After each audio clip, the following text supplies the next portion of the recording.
Today we're going to be reviewing the Kershaw Shuffle DIY.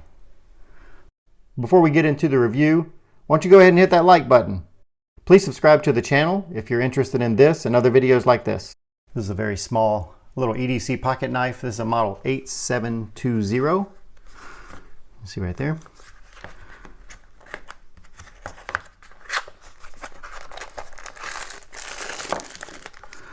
Let's see what's in the box. Show you in the box. What was in the box? Got the knife. Got some instructions. That's it. Standard instructions, kind of generic. You can see that's not the DIY knife there, but they do talk about their different types of knives, the different types of locks, the blades. They just kind of make a generic manual that covers all of them.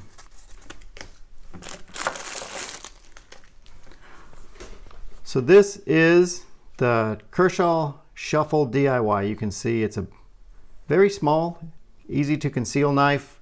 The reason that I got this knife is because I wanted something that was a little more versatile, not a full-blown multi-tool, but I like the idea that this has got a couple of bits in it, a driver on the end, and I don't need a big blade for my daily carry, so I thought this would be a good addition to my collection. And it is made in China. I don't love that about it, but I mean, for the price point, it'd be really hard to find an American-made knife for roughly 30 bucks is what this one goes for. So it's very inexpensive.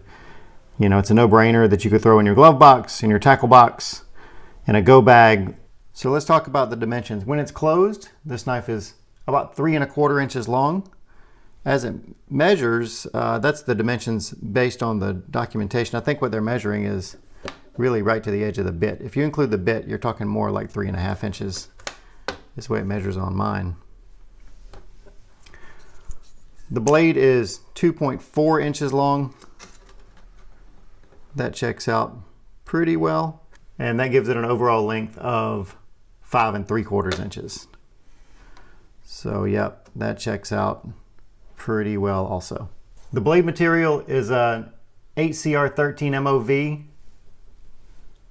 And it's got a black oxide coating on it. You can see, keep down on the rust. And the handle here is a glass-filled nylon, and it weighs about 3.5 ounces according to the documentation. This is an Inset liner lock, blade lock, and it has a thumb assist open. So single-handed open. Single-handed close is a little tricky because of the inset. And it is pretty tight. I just got this knife this week, so I've been working with it to try to loosen this up. It is still really tight. The bits, it comes with a standard Phillips #2, and it looks like a flathead, maybe #1, that fit in the edge. That's what I really like about this blade, is that it gives you this little bit of versatility. You know, you're not going to build anything with it, but just in case you need a screwdriver, whether it's to just light prying with the flathead or turning screws, you're going to be able to get that with these. It's not a very strong magnet. I saw some other reviews that said that, and I agree with them. That magnet doesn't hold the bit very well. There's no bubble insert or anything like that that's going to hold it in place. So if you have a pretty strong grip on the screw or something, it's probably going to pull the bit out. But again, we're talking about versatility here and some functional use on the fly. There's a little spring bar in there that holds the bits in place. I was carrying it earlier this week. I was doing some wood cutting and just some physical activity in the yard, and this actually later in the day I found out this was gone.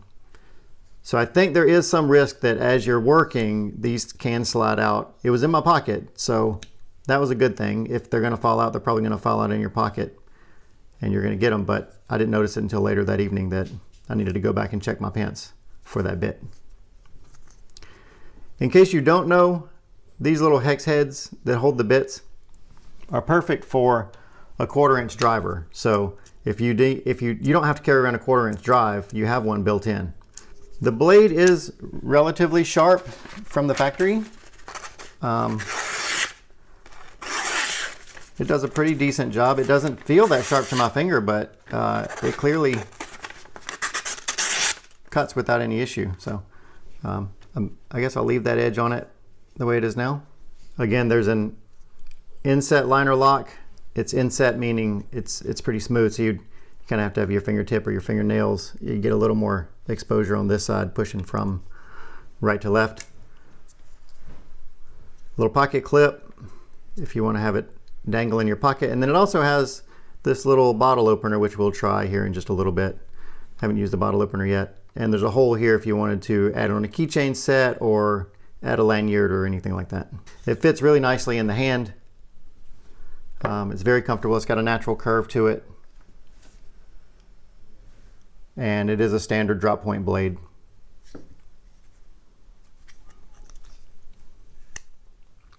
Again, I've only had this for about a week, but there's two things that I've noticed that I'm not in love with. One is, as I mentioned, I've already lost one of these bits. I know that there's a balance of keeping them in tight, and they do feel like they're tight, but I was really surprised that that slipped out of the base while it was in my pocket. So that concerns me. Of course, you know, bits are easy to come by. You can always replace it. In fact, you might find that you don't use a flathead very much. You want to replace that with a Torx, like a T20 or T25. Those are getting really common now. But the other thing was, when you open it, if you hear that click, let's see, I'm going to bring it closer to the microphone off the camera. There's a click, and there's a second click. What's happening is you're getting a false click from, you see this little circle right here? That basically holds it closed. Okay?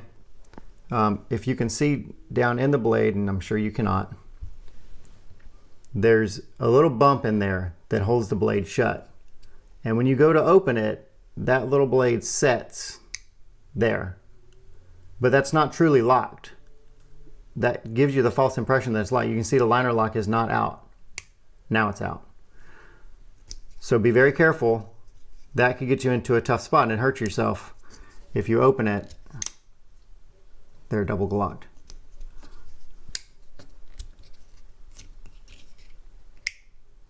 There, you would think that's locked, but that very easily closes. That's one thing that I see that concerns me about the blade. It's probably just a matter of getting used to it. If you fully extend, it does easily lock into place, but I want you to be real careful about that. Make sure your liner lock is engaged.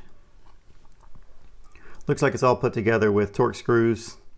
It was very tight when it came out of the package. I'm spending a lot of time working it in. I haven't applied any oil or anything to it, but just spinning it, working it.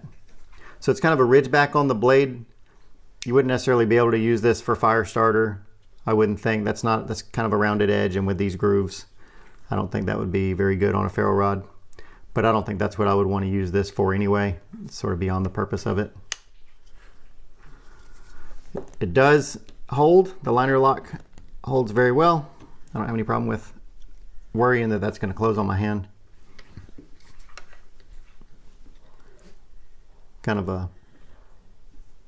I like the forward grip on this. You really get up into the blade. I tend to like to hold my blades like that anyway. So I really like that about it. It fits my hand really nicely. So for a little 3.5 inch knife, it really meets all the goals that I had for it. Let's check out this bottle opener and see how that works. All right, see how well this works.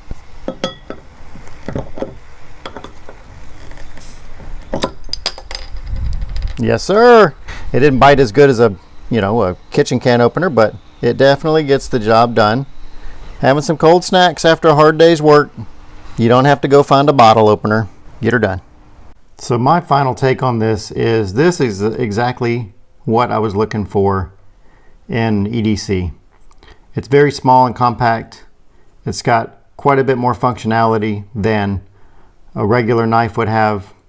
The bottle opener is a nice add-in, although probably not something that I would use very often. And it's well built. Thanks everybody for watching. We'll see you next time.